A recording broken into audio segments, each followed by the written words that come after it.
મિત્રો, સ્વાગત છે તમારું આજના તાજા સમાચારમાં. આપણે વાત કરશું આજે ગુજરાતના વિવિધ સમાચારોની ટોપ હેડલાઇન્સની. એની પહેલા તમે અમારી ચેનલમાં નવા હો તો ચેનલ સબસ્ક્રાઇબ કરી દેજો. હવામાનની આગાહી. ગુજરાતમાં બેવડી ઋતુની અસર જોવા મળી રહી છે. વહેલી સવારે ઠંડી અને બપોરે ગરમીનો વર્તારો છે. અમદાવાદ ફાયરિંગ.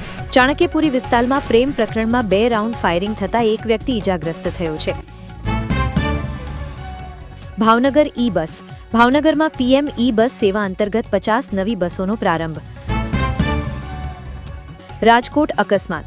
જેતપુરના જેતલસર પાસે કાર પુલ સાથે અથડાતા 3 લોકોના કરુણ મોત થયા છે. સુરત ક્રાઇમ. સુરતના ડિંડોલીમાં મૂક બધિર મહિલા સાથે દુષ્કર્મ ગુજારનાર આરોપીની પોલીસે ધરપકડ કરી. દ્વારકા સમાચાર. જામખંભાળિયામાં રખડતા કૂતરાના આતંકમાં 2 વર્ષની બાળકી ગંભીર રીતે ઈજાગ્રસ્ત થઈ. તાપી વિવાદ. સોનગઢના ગીધમાળી ડુંગર પર પૂજાના મુદ્દે 2 સમુદાય વચ્ચે ધાર્મિક તણાવ વધતા પોલીસ છાવણીમાં ફેરવાયો. Kutch ST bus. માતાના મઢમાં ભક્તોની ભીડને લીધે એસટી બસો આખો દિવસ દોડતી રહી. સિંચાઈના પાણી. ઉત્તર ગુજરાતના ખેડૂતોએ રવિ પાક માટે નર્મદાનું પાણી વધુ સમય આપવાની માંગ કરી છે. બજાર ભાવ. સૌરાષ્ટ્રના માર્કેટ યાર્ડમાં કપાસ અને મગફળીના ભાવમાં સામાન્ય ઉછાળો જોવા મળ્યો. ઘઉંની આવક. ગોંડલ અને રાજકોટ માર્કેટ યાર્ડમાં નવા ઘઉંની આવક શરૂ થતાં ખેડૂતોમાં ઉત્સાહ. ખેતીવાડી વીજળી. રાજ્ય સરકારે ખેડૂતોને દિવસે વીજળી આપવાના પ્રોજેક્ટને વેગ આપવા સૂચના આપી. બનાસકાંઠા બટાકા. બટાકાના ભાવમાં ઘટાડો થતાં બનાસકાંઠાના ખેડૂતોને પડતા પર પાટું જેવી સ્થિતિ. ઓર્ગેનિક ખેતી. ડાંગ જિલ્લામાં પ્રાકૃતિક ખેતી કરતા ખેડૂતો માટે વિશેષ તાલીમ શિબિરનું આયોજન. તુવેર ખરીદી. ટેકાના ભાવે તુવેરની ખરીદી માટે રજીસ્ટ્રેશન કરાવેલા ખેડૂતોને મેસેજ મોકલવાની પ્રક્રિયા શરૂ. Drip irrigation. ટપક સિંચાઈ પદ્ધતિ અપનાવતા ખેડૂતોને સબસિડીના નાણાં વહેલી તકે ચૂકવવા રજૂઆત. સરકારી યોજનાઓ અને સહાય. પીએમ કિસાન યોજના.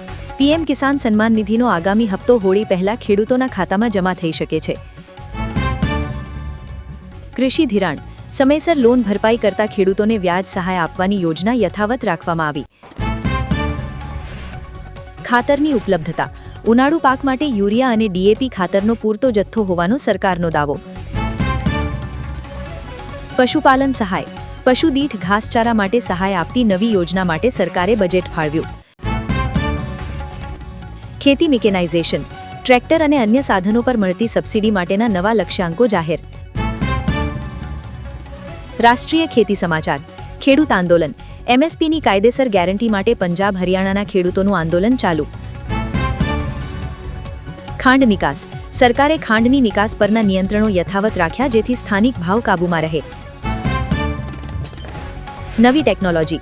ખેતીમાં ડ્રોનનો ઉપયોગ વધારવા માટે કેન્દ્ર સરકાર નમો ડ્રોન દીદી યોજનાને વિસ્તારી રહી છે. સોયાબીન ભાવ. મહારાષ્ટ્ર અને મધ્યપ્રદેશમાં સોયાબીનના ભાવ ટેકાના ભાવથી નીચે જતા ખેડૂતોમાં ચિંતા. કૃષિ વીમો. પ્રધાનમંત્રી ફસલ વીમા યોજના અંતર્ગત પાક નુકસાનીના ક્લેમ સેટલ કરવાની કામગીરી તેજ. અન્ય મહત્વના કૃષિ સમાચાર. ડેરી ઉદ્યોગ. અમૂલ દ્વારા પશુપાલકોને ચૂકવવામાં આવતા દૂધના ભાવમાં વધારો થવાની શક્યતા. ફળ ફૂલ ખેતી. બાગાયતી ખેતી કરતા ખેડૂતો માટે પેકિંગ મટીરીયલ પર સબસિડી આપવાની નવી જાહેરાત. જમીન માપણી. ખેતીની જમીનનું ડિજિટલ મેપિંગ કરવા માટે સરકાર ડ્રોન સર્વેક્ષણ હાથ ધરશે. વેરહાઉસ સુવિધા. ગામડાઓમાં નાના ગોડાઉન બનાવવા માટે ખેડૂતોને વ્યાજ વગરની લોન આપવાની વિચારણા.